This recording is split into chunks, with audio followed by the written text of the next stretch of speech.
माठ क्षेत्र में भद्रवन के समीप यमुना किनारे एक विश्राम गृह का निर्माण टेंटी गांव के रहने वाले लाला राम बिहारी आर्य द्वारा कराया गया, जिसका मंगलवार को हवन यज्ञ के साथ उद्घाटन किया गया।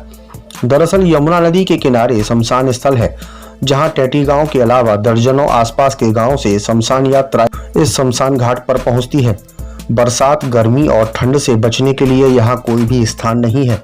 लोग शवों के अंतिम संस्कार करने आते थे तो खुले आसमान के नीचे ही बैठना पड़ता था, जिसको लेकर लाला राम बिहारी आर्य ने लोगों की समस्या को समझते हुए यमुना किनारे स्थित शमशान घाट पर एक कमरे का निर्माण कराया है, जिसका मंगलवार को विधिवत पूजन कर उसे सार्वजनिक तौर पर लोगों के बैठने के लिए खोल दिया गया है। शमशान घाट पर बनाए गए भवन से आसपास के लोगों ने खुशी जाहिर की है। यह जो निर्माण किया गया है, हमारे मनुष्य के जीवन काल के 15 संस्कार होते हैं, ये 16वां अंतिम संस्कार है। तो यह अंतिम संस्कार में कई गांवों के लोग आते हैं और यहाँ सर्दी गर्मी से बचाव के लिए कोई स्थान नहीं है।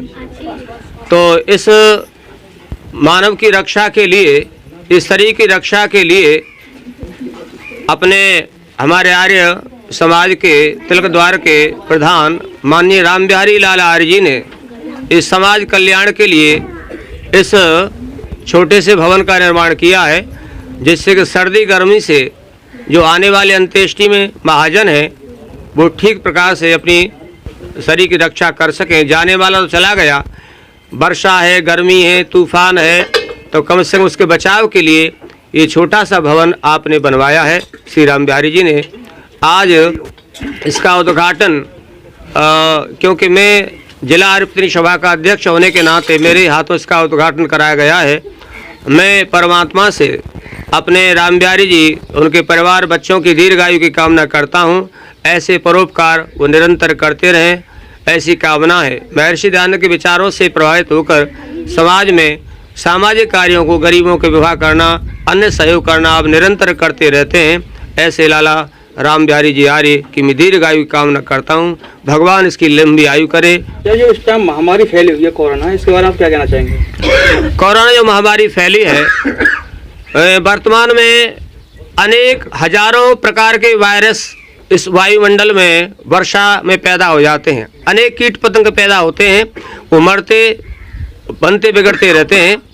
जो महामारी फैली है उसका जो उपाय है, जो प्राचीन परंपरा हमारे ऋषियों ने बताई है, उसी पर सारे लोग आ रहे हैं। बड़े बड़े डॉक्टर हर्षवर्धन कह रहे हैं कि योगाभ्यास करो, फेफड़ों को मजबूत बनाओ, पर्यावरण को ठीक रखो, जिसे हम 2 अरब वर्ष तक कहते आ रहे। और विश्व स्वास्थ्य संगठन ने यह भी बताया है कि ये वायु से भी फैल सकता है। तो इसका एक ही उपाय है, घर घर में 4 प्रकार के पदार्थ मिला के हवन भी होना चाहिए। रोगनाशक, पुष्टिकारक, माधुर, सुगंधित ऐसे पदार्थ मिला के अग्निहोत्र हो, उसी का काढ़ा बना के पिया जाए। इस हमारे ऋषियों की परंपरा को आयुष्मान मंत्रालय भी स्वीकार किया।